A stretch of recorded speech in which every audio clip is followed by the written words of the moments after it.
There are other places where they talk about secrets even today. We've heard of the term secret societies, have we not?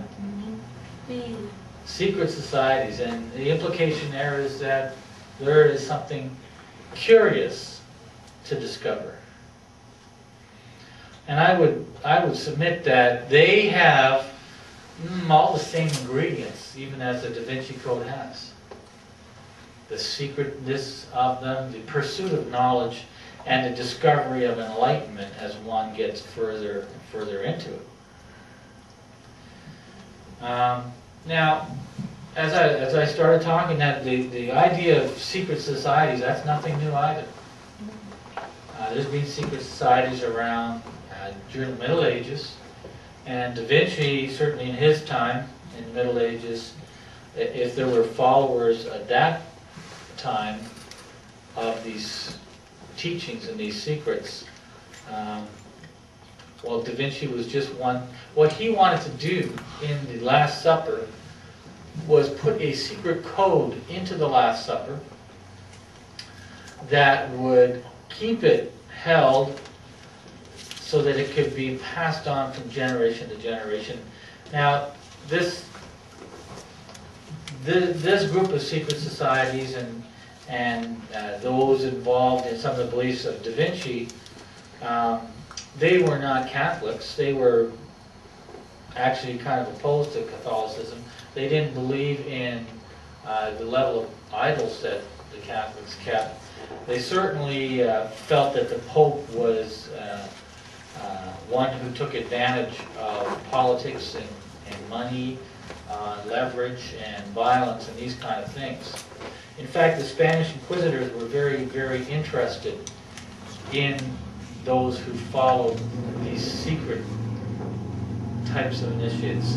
And for centuries, the Catholics, through the Spanish Inquisition and other inquisitions, actually purged out and killed many of these secret believers.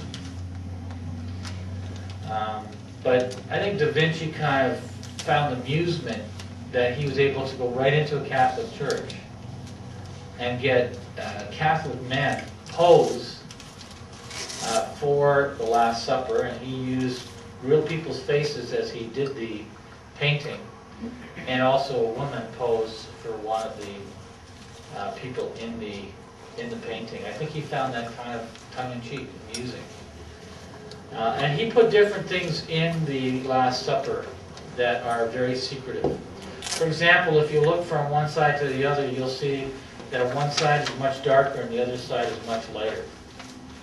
And the idea is, as you progress from these apostles to these apostles, there's more enlightenment. In fact, it is believed that one of the men that he used representing one of the apostles on the far right side, as you look at the painting, was Plato. Plato being, let's call him the father of democracy and the father of science and these sort of knowledge, in fact. Plato was a very, very revered as a man of great knowledge, as was Da Vinci. Da Vinci wasn't just an artist, but he was quite the scientist.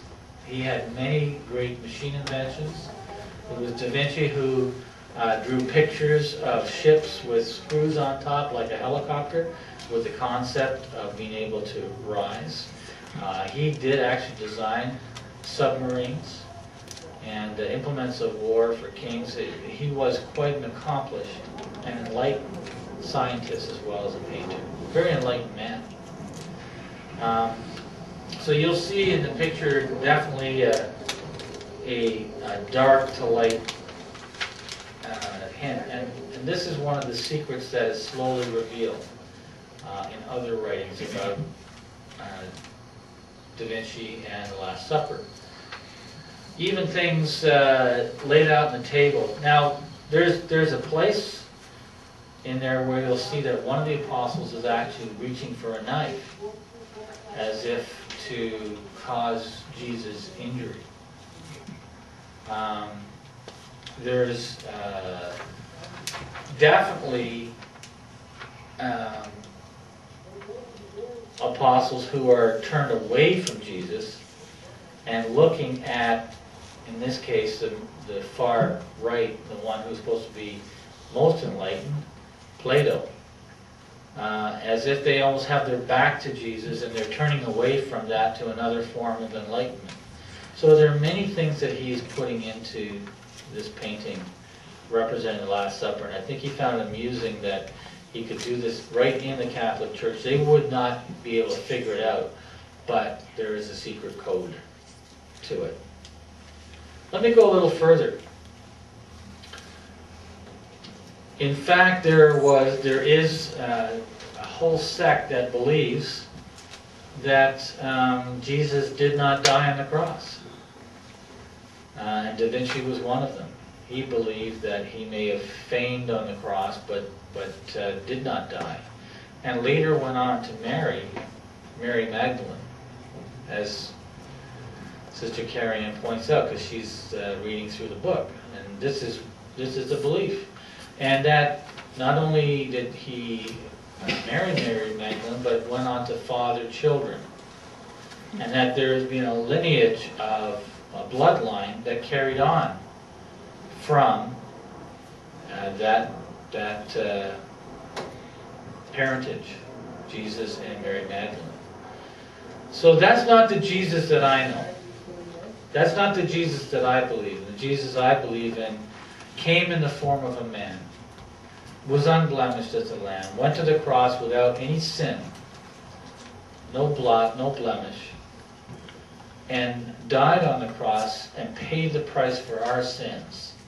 And after dying on the cross, after 3 days and 3 nights in the grave, in the tomb, he was raised from the dead. And he was raised on high to the right-hand side of the throne of the living God, where he now today sits and watches over his saints as King of Saints. To me, that is the time that he inherited one of his crowns and one of his titles. And so that is my Jesus. The Jesus that they have painted into this picture and has said has married Mary Magdalene and has many followers, secretive followers. That is a different Jesus. That is not the Jesus who died to save and provide salvation. There is no salvation in that Jesus. There is only salvation in Jesus who died for us and was raised. The concept that Jesus impregnated Mary, Mary Magdalene, to me that's blasphemous. It's another form of blasphemy, and to me it is a form of Antichrist, because anyone who denies that Jesus came in the flesh, that Jesus died on the cross, and that Jesus was raised from the dead, and that Jesus sits on the right-hand side of the throne of God, to me is preaching another Christ, a different Christ, and therefore is Antichrist.